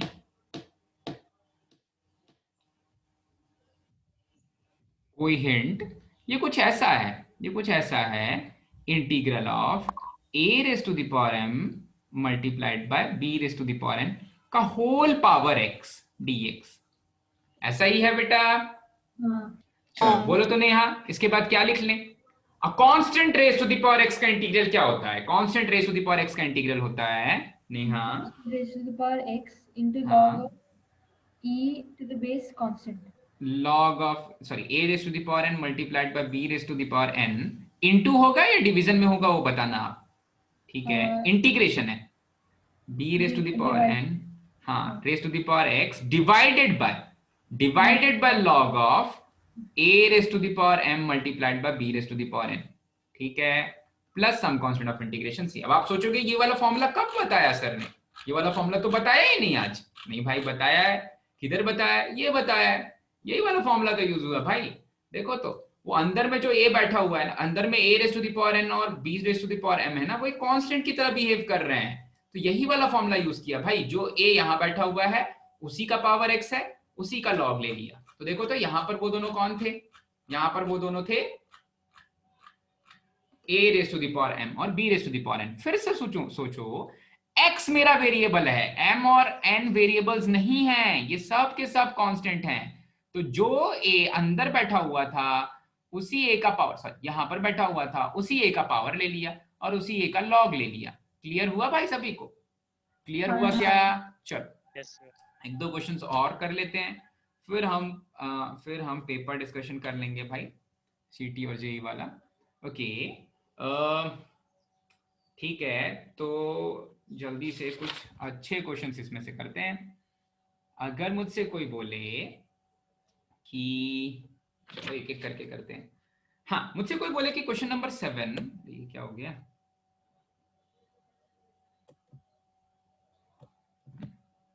मुझसे कोई बोले कि क्वेश्चन नंबर 7 और इन क्लास एक्सरसाइज, जल्दी से बताना भाई answer. Question number 7 of ICE है integral of e raise to the power 3x plus 7 plus x plus 2 का होल स्क्वायर, इसका integral with respect to x, इस पूरी चीज का integral with respect to x। ठीक है, तो इस पूरी चीज का integral with respect to x आ जाएगा बेटा। अलग अलग भी कर सकते हैं, अब तो जल्दी जल्दी हम बता सकते हैं, तो जल्दी से बता दें इसका इंटीग्रल तो क्या हो जाएगा, e raise to the power 3x plus 7 और 3x plus 7 px plus q का फॉर्म है, तो सिंपली डिवाइड कर देंगे 3 से। क्लियर हुआ क्या? पहले वाले का इंटीग्रल निकाल दिया मैंने, समझ में आया क्या? पहले वाले का इंटीग्रल पकड़ में आई चीज। हाँ, अब देखो दूसरे वाले के बारे में बात करते हैं भाई। x प्लस 2 का होल स्क्वायर, इसका इंटीग्रल क्या हो जाएगा वानी बेटा? इसका इंटीग्रल हो जाएगा x प्लस 2 का होल क्यूब डिवाइडेड बाय 3 और plus some constant of integration. कितना आसान है, समझ में आया भाई सभी को? इंटीग्रेशन कितनी आसान चीज है। हाँ ओके, एट्थ वन। अब देखो कभी कभी ऐसा लगता है कि हम मन करता है कि इंटीग्रेशन का जो फॉर्मूला है वो यूज करें, जैसा है वो एज इट इज। जैसे कि यहाँ पर sec x प्लस tan ऑफ x है, इसके होल स्क्वायर का इंटीग्रल निकालने को बोला है। तो क्या मैं यहाँ पर sec x प्लस tan x का whole square plus 1 divided by 2 plus 1 लिख सकता हूं? बिल्कुल नहीं, वो तो केवल अलजेब्रिक फंक्शंस के लिए ट्रू है। यहां पर तो ट्रिग्नोमेट्रिक फंक्शन आ गया, तो कैसे करें भाई? क्या करना पड़ेगा? सिंप्लीफाई करेंगे। करेक्ट। देखो बच्चे क्या गलती करते हैं, ये वाली चीज sec x प्लस tan x का power 2 plus 1 divided by 2 plus 1 कर देते हैं। ऐसा नहीं होगा, ठीक है? ये डिफरेंशिएशन नहीं है, वो x raise to the power n। जब मैं वो पहला वाला फॉर्मूला बताया था, जो सबसे पहला फॉर्मूला पढ़ा था अभी आज हमने, वो क्या था भाई? x raise to the power n का फॉर्मूला पढ़ा था। तो ध्यान देना भाई, ये अलजेब्रिक फंक्शन है। और अभी जो आप बोलोगे सर अभी तो हमने इंटीग्रेट किया था x प्लस 3 को x प्लस 2 को इंटीग्रेट किया था, मैं बोलूंगा वो भी बेटा अलजेब्रिक फंक्शन है, उसके लिए वो चीज ट्रू है, लेकिन सारे के सारे फंक्शंस के लिए ट्रू नहीं है। तो आपको इसको इंटीग्रेट करने के लिए क्या करना पड़ेगा? इसको सिंप्लीफाई करना पड़ेगा। ये बन जाएगा secant square x plus tangent square x plus 2 secant x tangent x. Okay, इसका integral with respect to x. ठीक है, तो देखो तो integral of secant square x क्या आ जाएगा? tan of x, sec x का tan x का डेरिवेटिव होता है सीकेंट स्क्वायर एक्स। अच्छा, plus 2 sec x tan x, तो 2 तो मेरा कांस्टेंट है, sec x tan x का इंटीग्रल क्या हो जाएगा? sec of x। ठीक है, अब इंपॉर्टेंट पार्ट ये है कि integration of tan square x dx कैसे निकाला जाए, क्योंकि मैंने इंटीग्रेट कर दिया तो एटलीस्ट एक कांस्टेंट ऑफ इंटीग्रेशन तो ऑलरेडी इक्वेशन में आ गया होगा। ठीक है, तो क्या कर ले भाई, कि 1 माइनस sec स्क्वायर x लिख के, हाँ, tan ऑफ x को 1 माइनस sec स्क्वायर x लिख दे, plus 1 plus sec square x लिख दे। हाँ, अच्छा, sec स्क्वायर x माइनस 1, हाँ, sec स्क्वायर x माइनस 1 लिख देंगे, तो ये बन जाएगा मेरा tan of x plus 2 times of sec of x प्लस tan स्क्वायर x को लिख देंगे sec स्क्वायर x माइनस 1, इसका integral with respect to x। लेकिन क्योंकि मैंने बाकी दोनों फंक्शंस को इंटीग्रेट कर लिया तो एक कांस्टेंट ऑफ इंटीग्रेशन ऑलरेडी आ चुका है। ठीक है, अब आपको पता है सीकेंट स्क्वायर x का इंटीग्रल क्या हो जाएगा? इसका इंटीग्रल हो जाएगा tan ऑफ x, और -1 का इंटीग्रल माइनस ऑफ x। कैसे निकालो माइनस ऑफ n का इंटीग्रल, देख लेते हैं। आप बोलोगे sir integral of minus of one आप कैसे x बोल दे रहे हो, तो देखो तो माइनस ऑफ वन तो कांस्टेंट है, माइनस ऑफ वन को ले लिया बाहर तो अंदर में बचा dx। इसका मतलब dx के साथ कुछ भी नहीं है क्या मल्टीप्लीकेशन में? नहीं, dx के साथ 1 है और 1 क्या है? x raise to the power 0 है। इसका मतलब ये minus of 1 multiplied by integration of x raise to the power 0 dx है। ठीक है, तो इसका इंटीग्रल क्या आ जाएगा? x raise to the power 0 plus 1 divided by 0 plus 1, वही वाला फॉर्मूला लगाया है। ठीक है, तो देखो तो x raise to the power 0 plus 1 divided by 0 plus 1 दे देगा x, तो ये आ जाएगा minus 1 multiplied by x। Clear हुआ? माइनस 1 dx का इंटीग्रल माइनस ऑफ x। तो अभी से कुछ भी हो, इंटीग्रेशन 5 dx कोई पूछे तो 5 तो कांस्टेंट है, dx का इंटीग्रल x ऐसा लिख लेंगे। ठीक है, क्लियर हुआ भाई? हाँ हाँ चलो ओके। सर यही question sec x plus tan x को tan मतलब 1 प्लस साइन बाय कॉस, तो उसे tan of x by 2 plus pi by 4 करके लिख सकते हैं। लिख सकते हैं, लिख लेते हैं, वहां पर कहीं मुझे सब्स्टिट्यूशन ना करना पड़ जाए, अभी मैंने सब्स्टिट्यूशन नहीं सिखाया है। चलो एक बार वैसा भी ट्राई कर लेते हैं भाई। इस वाले क्वेश्चन को आप बोल रहे हो कि इसको लिख लें integration of 1 upon cos, 1 upon cos plus sine upon cos, इसका integral with respect to x। लेकिन ध्यान देना, जो फाइनल आंसर आएगा मुझे उसका इंटीग्रेशन, नॉन इंटीग्रेशन पता होना चाहिए। ओके, तो अब ये बन गया, ये बन गया, ये बन गया इंटीग्रेशन ऑफ, स्क्वायर है क्या इसके ऊपर? हाँ स्क्वायर था। ओके, ये स्क्वायर है तो ये हो जाएगा 1 प्लस साइन का whole square divided by cosine square dx। अच्छा भाई, अब क्या कर ले इसको? कॉस स्क्वायर को लिख लें क्या 1 माइनस साइन स्क्वायर? बिल्कुल लिख लेंगे, तो ये बन जाएगा 1 प्लस साइन का square divided by 1 minus sine into 1 plus sign. ऐसा ही किया होगा आपने शायद। हाँ ठीक है, उसके बाद क्या करें? ये है 1 plus sine divided by 1 minus sine. Okay, square चला गया, इसका integral with respect to x। अच्छा भाई, अब 1 plus sine divided by 1 minus sine को थीटा बाय 2 के फॉर्म में लिख सकते हैं। तो 1 को लिख सकते हैं cos square theta by 2 plus sine square theta by 2, और साइन को लिख सकते हैं 2 cos theta by 2 sine theta by 2। तो आप बोलोगे सर ये बन जाएगा 1 plus tan theta by tan x था या थीटा था? x था। ये बन जाएगा 1 प्लस tan x बाय 2। अच्छा भाई, डिवाइडेड बाय ये बन जाएगा 1 माइनस tan x बाय 2। लेकिन इसका स्क्वायर बनेगा क्या भाई? इसका स्क्वायर बनेगा क्या? इसका भी स्क्वायर बनेगा, इसका भी स्क्वायर बनेगा, इसका इंटीग्रल। अच्छा भाई, इसका इंटीग्रल आ रहा है। अच्छा 1, स्क्वायर, हाँ स्क्वायर क्यों लिया? ओके, देखो तो ये कुछ ऐसा बनने वाला है, ये कुछ ऐसा बनने वाला है 1 plus 2 sine x by 2 cosine x by 2 divided by 1 minus 2 sine x by 2 cosine x by 2। अब ये जो 1 है इसको मैं ले रहा हूं sine square x by 2 plus cosine square x by 2। तो ये बनने वाला है sine square x by 2 plus cosine square x by 2 plus 2 sine x by 2 cosine x by 2। ये बन जाएगा sine x by 2 plus cosine x by 2 का whole square. नीचे वाली चीज बिल्कुल नेगेटिव साइन के साथ है, वो बन जाएगी sine x by 2 plus cosine x by, sorry क्या बोल रहा हूं, sine x by 2 minus cosine, sine x by 2 minus cosine x by 2 का होल स्क्वायर। अब स्क्वायर है तो ये तो आपके ऊपर है ना, आप उसको कॉस माइनस साइन लिखो या साइन माइनस कॉस लिखो। मैं उसको क्या लिखना चाहता हूं? मैं उसको कॉस माइनस साइन का होल स्क्वायर लिखना चाहता हूं। चलेगा? चलेगा, ठीक है। फिर मैंने क्या किया, उसको कॉस से डिवाइड कर दिया, तो ये हो गया 1 plus tan upon 1 minus tan का होल स्क्वायर। लेकिन 1 plus tan upon 1 minus tan क्या होता है?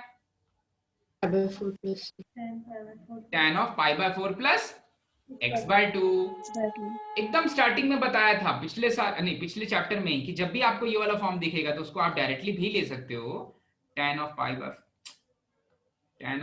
4 प्लस x बाय 2।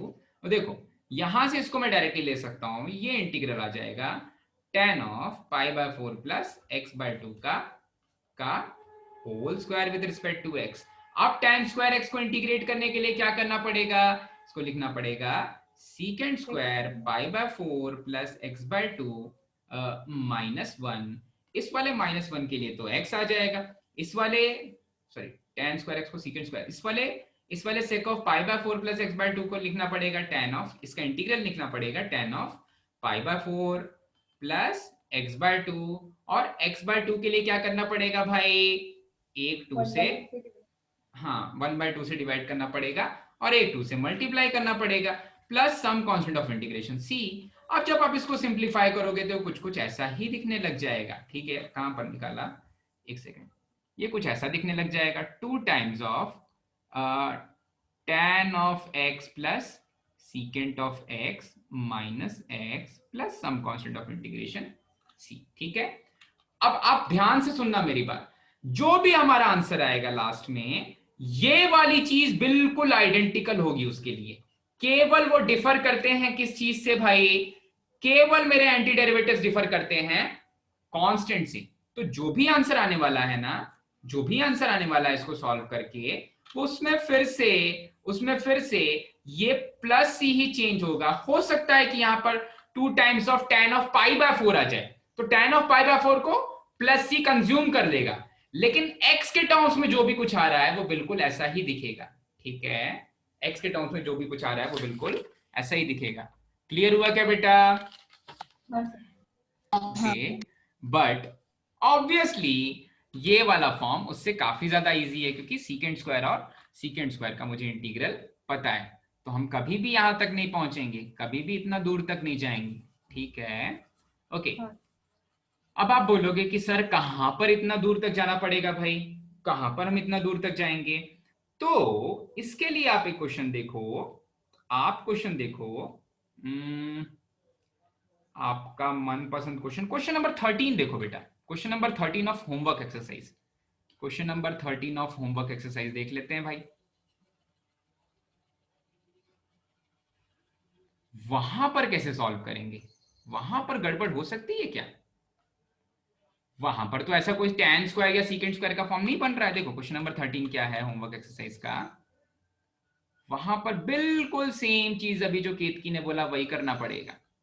देखो तो ये बनने वाला है होमवर्क एक्सरसाइज का, हम देख रहे हैं क्वेश्चन नंबर 13 ऑफ M22.1, ठीक है। अच्छा भाई, तो देखो तो क्वेश्चन नंबर 13 में क्या है, इंटीग्रल ऑफ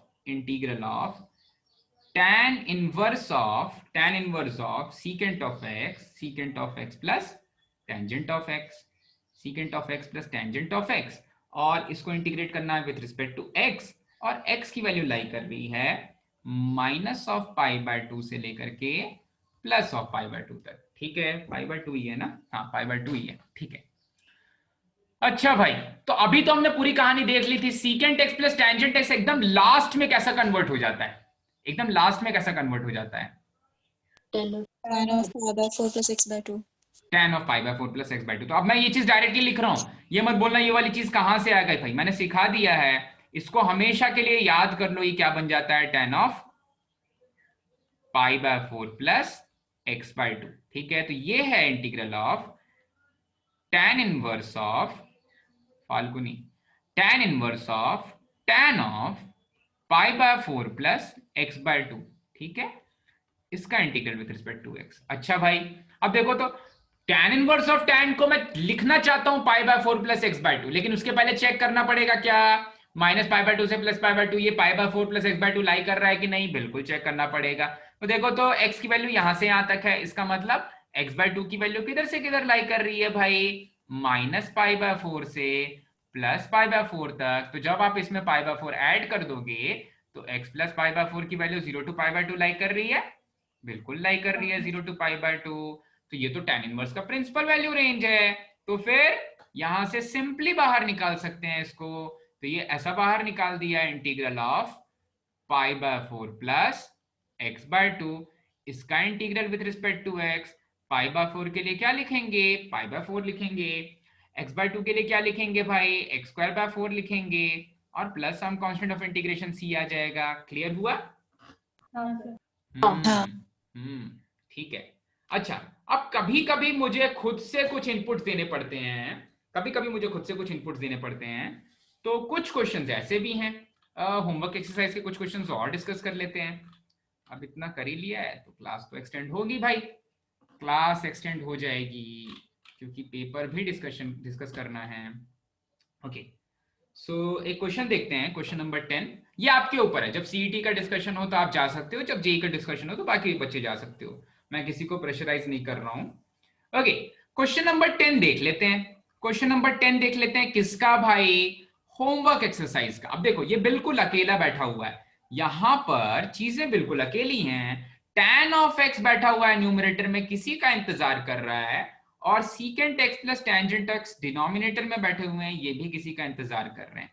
ठीक है, तो डायरेक्टली देख के देखो हमने अभी तक किया क्या है। हमने अभी तक मोस्टली जब इस तरह के क्वेश्चंस को सॉल्व किया, अभी तक डेरिवेटिव्स में भी जब सॉल्व करते थे तो हम कोशिश क्या करते थे भाई कि सबको साइन और कोसाइन के फॉर्म में कन्वर्ट कर लें। ठीक है, अब यहां पर गड़बड़ कहां पर हो जाती है, इंटीग्रल्स में बहुत कम ही इंटीग्रल्स हमें पता है, जिनके डेरिवेटिव्स हमें पता है उन्हीं के एंटी डेरिवेटिव्स पता है। ठीक है, तो sec x प्लस tan x पहले तो एकदम बहुत बेसिक सा रूल है जो एक्चुअली कोई रूल नहीं है, बस ये मेथड है सॉल्व करने का सारे के सारे इंटीग्रल्स को।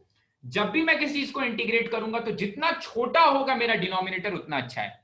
जिस भी चीज को इंटीग्रेट करेंगे मेरा डिनोमिनेटर जितना छोटा हो जाए उतना अच्छा है। ठीक है, तो यहां पर है tan of x divided bye secant x plus tangent of x।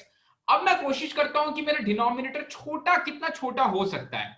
ठीक है, और न्यूमरेटर में क्रिएट करना है मुझे वो सारे के सारे फॉर्म्स जिनका डेरिवेटिव मुझे पता है। न्यूमरेटर में क्रिएट करना है वो सारे के सारे फॉर्म्स जिनका मुझे डेरिवेटिव पता है। ठीक है, तो अब एक बार में किसी को भी पहले टर्म में नहीं समझ में आता है तो घबराना मत, जो मैं लिखूंगा उसको देख करके आपको भी कुछ और इंटीग्रल्स आप जब सॉल्व करोगे तो ये वाला मेथड समझ में आ जाएगा। इसको सॉल्व करने के लिए एक सिंपल सा मेथड है, आप इसको मल्टीप्लाई डिवाइड कर दो। आप इसको मल्टीप्लाई डिवाइड कर दो। ठीक है, अब क्यों उस चीज से मल्टीप्लाई डिवाइड कर रहे हैं जिस चीज से मल्टीप्लाई डिवाइड करने वाले हैं, मैं इसको sec x minus tan x से मल्टीप्लाई डिवाइड करने वाला हूं। sec x minus tan x से मल्टीप्लाई डिवाइड करने वाला हूं। ठीक है, अब इसका फायदा क्या होगा भाई, sec x minus tan x से मल्टीप्लाई डिवाइड करेंगे तो नीचे वाली चीज क्या बन जाएगी, secant square x minus tangent square x। वो क्या होता है, sec square x minus tan square x क्या होता है भाई, वो होता है 1। वो होता है 1। ठीक है, तो ऊपर में बचा है tangent of x into secant x minus tangent of x। अब ऐसे अंधेरे में तीर नहीं चलाया था भाई, देखो तो इसका फायदा हुआ। एक टर्म क्या बन गया, एक टर्म बन गया secant x multiplied bye tangent of x, और दूसरा टर्म बन जाएगा tan स्क्वायर x। क्या इन दोनों को मैं इंटीग्रेट कर सकता हूं आसानी से? बिल्कुल इंटीग्रेट कर सकता हूं, अभी तो सीखा।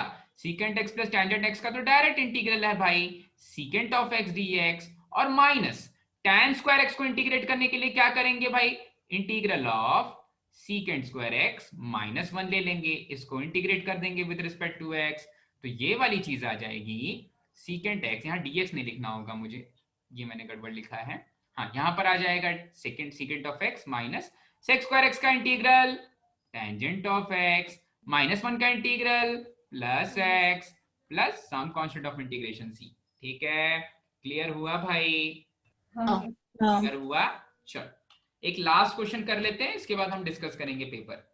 लास्ट क्वेश्चन कर लेते हैं, ये वाला क्वेश्चन है, क्वेश्चन नंबर 5 कर लेते हैं। ठीक है, बाकी सारे एक ही पैटर्न के हैं, एक ही पैटर्न के तो हो जाएंगे, जो भी डाउट्स रहेंगे वो हम, और इसको आप बिल्कुल इसी से ट्राई करना, 2-3 बार ट्राई करो। एकदम अभी नया नया शुरू करोगे इंटीग्रेशन तो अगर नया नया इंटीग्रेशन शुरू करोगे, चीजें सीखोगे तो ज्यादा अच्छा है।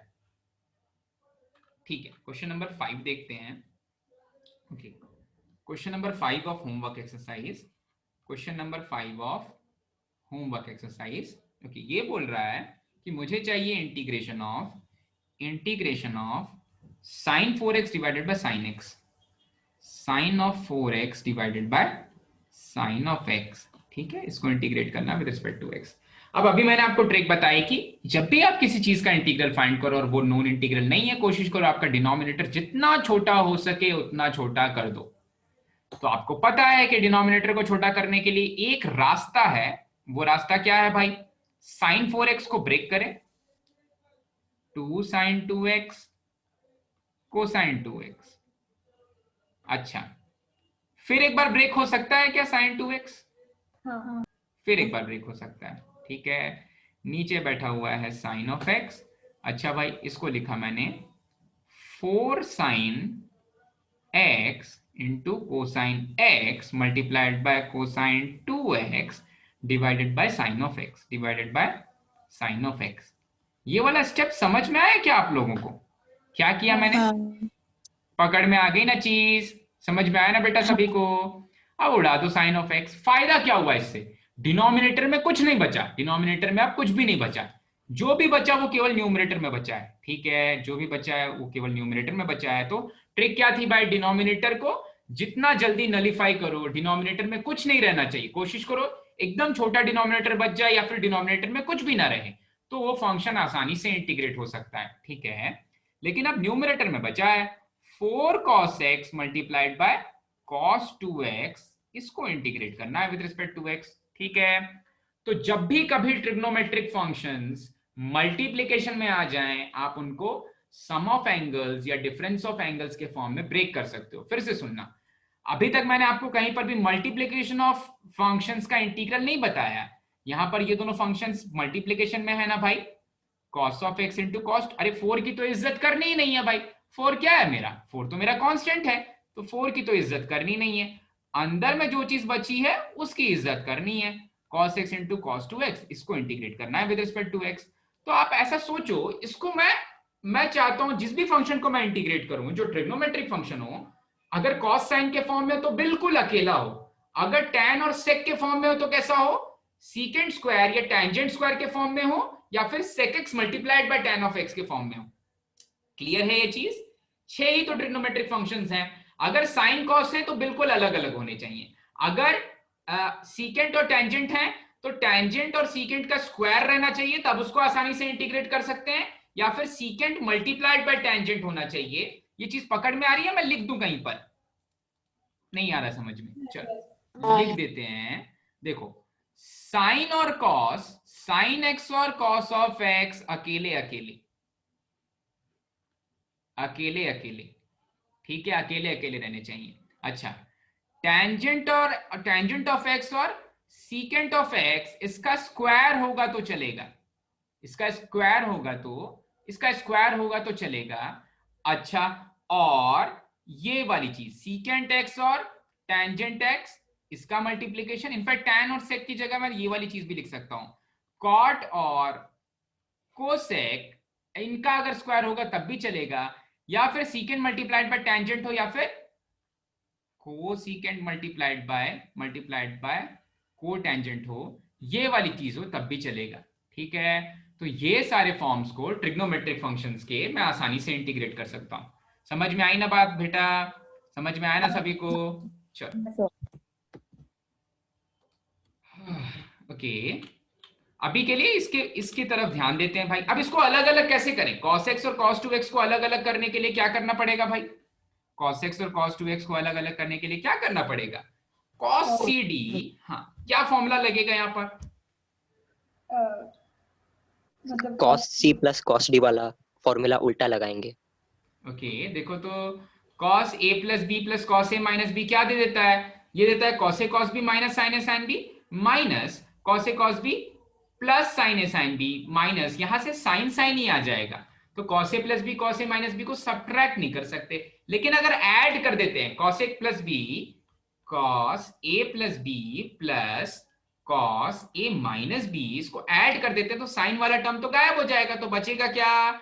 बचेगा क्या? 2 cos a cos b, ऐसा कुछ बचेगा।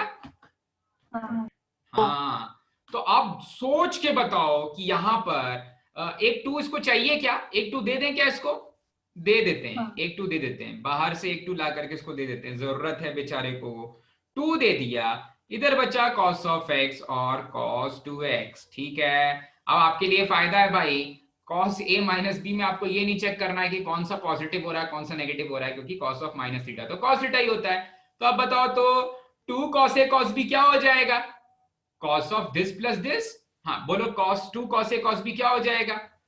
cos 3x correct, cos of a plus b that is x plus 2x, तो cos of 3x plus cos of x minus 2x, cos of minus theta तो कॉस ही theta होता है, तो ये हो जाएगा कॉस ऑफ x, ये हो जाएगा कॉस ऑफ x, ऐसा कुछ हो जाएगा। इसका integral with respect to x। अब देखो तो अकेले अकेले हो गए क्या? बिल्कुल हो गए अकेले अकेले। तो डायरेक्ट इंटीग्रल लिखते हैं भाई, 2 मल्टीप्लाइड बाय cos 3x का इंटीग्रल sin 3x, ठीक है, लेकिन 3 भी आएगा साथ में, plus 2 multiplied by cos x का integral sin of x plus some constant of integration c, ठीक है। क्लियर हो गया भाई? क्लियर हो गया क्या? ठीक है, ठीक है, ओके। सो आपके लिए अभी होमवर्क है, आप फर्स्ट वाला एक्सरसाइज 22.1 आप ट्राई करके आना नेक्स्ट क्लास में, हम इसके डाउट्स लेंगे और स्टार्ट करेंगे मेथड ऑफ सब्स्टिट्यूशन, ठीक है, मेथड ऑफ सब्स्टिट्यूशन। ओके, अभी मैं बंद कर रहा हूं ये वाली चीज, क्योंकि जो डाउट डिस्कशन है उसके लिए दूसरा वीडियो बनाना है, तो आप फिर से रिज्वाइन कर लेना इसी वाले अकाउंट पे, फिर से रिज्वाइन कर लेना इसी वाले अकाउंट पे, ठीक है। क्लियर है भाई सभी को? मैं भी बंद कर रहा हूं लेकिन इसी अकाउंट पे फिर से रिज्वाइन करना है, ठीक है। ओके